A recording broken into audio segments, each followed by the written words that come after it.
একটি দেশ যেখানে রাজনৈতিক অস্থিরতা চরমে, যেখানে অর্থনৈতিক সংকট আর সহিংসতার ছায়া ভয়াবহ, ঠিক সেই সময়ে হাল ধরলেন নোবেল জয়ী ডক্টর মোহাম্মদ ইউনূস। বাংলাদেশের ইতিহাসে এক সংকটময় অধ্যায় ২০২৪।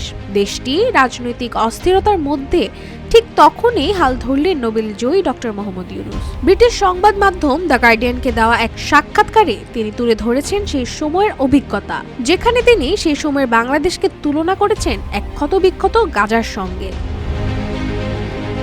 গেল সোমবার এমনটাই নিশ্চিত করেছে সংবাদ মাধ্যম দ্য গার্ডিয়ান। তারা বলছে, শেখ হাসিনার পতন এবং তার স্বৈরাচারী কাঠামো ধসে পড়ার পর ক্ষতবিক্ষত বাংলাদেশকে নেতৃত্ব দেওয়ার দায়িত্ব নেন নোবেল পুরস্কার বিজয়ী ৮৪ বছর বয়সী অর্থনীতিবিদ ডক্টর মোহাম্মদ ইউনূস।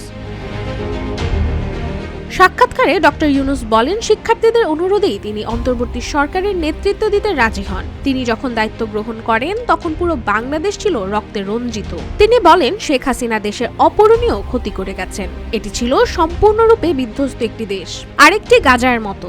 তবে গাজার মতো সেখানে ভবন ধ্বংস করা হয়নি, বরং পুরো প্রতিষ্ঠান, নীতি, মানুষ এবং আন্তর্জাতিক সম্পর্ক ধসে পড়েছিল। গেল ৫ আগস্ট ছাত্র জনতার অভ্যুত্থানে আওয়ামী লীগ সরকারের পতন হয়।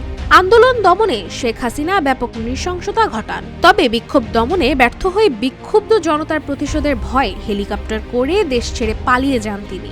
আশ্রয় নেন ভারতে। এখনও তিনি সেখানেই আছেন। শেখ হাসিনার শাসনামল নিয়ে প্রধান উপদেষ্টা ইউনূস বলেন, হাসিনার শাসনামলে কোনো সরকার ছিল না, ছিল দস্যুদের একটি পরিবার। সরকার প্রধানের যে কোনো আদেশই তখন সম্পূর্ণ করা হতো।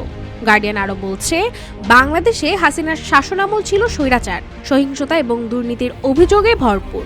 জুলাই ও আগস্ট মাসে রক্তক্ষয়ী আন্দোলনে কয়েক সপ্তাহের মধ্যে এর সমাপ্তি ঘটে। জাতিসংঘের মতে ওই সময় বাংলাদেশের সরকার বিরোধী আন্দোলনে ১,৪০০ জনের বেশি মানুষ নিহত হয়। রাশিকা হোসেন, রূপালী বাংলাদেশ।